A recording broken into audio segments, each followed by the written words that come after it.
Hi, ഇന്ന് നമുക്കൊരു unicorn കാർഡാണ് എടുക്കുന്നത്. ഇന്ന് വന്നിരിക്കുന്ന കാർഡ് ഇൻവിസിബിലിറ്റിയാണ്.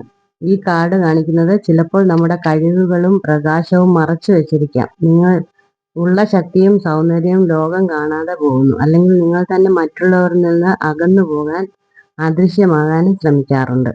ഈ കാർഡ് പറയുന്നത് നിങ്ങൾക്ക് ഉള്ള കഴിവുകളും പ്രകാശവും മറ്റുള്ളവർ കാണാതെ പോകുന്നു എന്നൊരു തോന്നൽ. ചിലപ്പോൾ നമ്മൾ തന്നെ ഭയത്തിലോ വിമർശനത്തിലെ പേടിയിലോ നമ്മുടെ സത്യത്തെ പുറത്തു കൊണ്ടുവരാതെ മറച്ചു വയ്ക്കുന്നു. എന്നാൽ യൂണിക്കോൺ പറയുന്നത് നീ മറഞ്ഞു പോകേണ്ട, നിന്നിൽ ഉള്ള പ്രകാശം മറ്റുള്ളവർക്ക് കാണിക്കാൻ തുടങ്ങണം എന്നാണ്. ഒരുപാട് അവസരങ്ങൾ വരുന്നത് നമ്മൾ കാണാതെ പോകുന്നുണ്ട്, കാരണം നമ്മൾ തന്നെ മുന്നോട്ട് വരാൻ ധൈര്യപ്പെടുന്നില്ല.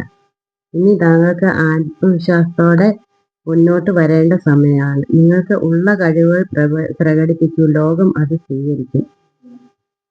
ഇന്നത്തെ സന്ദേശം: നിങ്ങൾ നിങ്ങളെ തന്നെ മറച്ചു വയ്ക്കുന്നത് നിർത്തൂ. നിങ്ങളിലുള്ള പ്രകാശം, കരുത്ത്, സത്യമായ ആത്മാവ് ലോകത്തോട് കാണിക്കും. നിങ്ങൾ മറഞ്ഞിരിക്കേണ്ട, പുറത്തു വരേണ്ട സമയമാണ് എന്നാണ് യൂണിക്കോൺ കാർഡ് പറയുന്നത്. നല്ലൊരു ദിവസം ആശംസിക്കുന്നു. Thank you.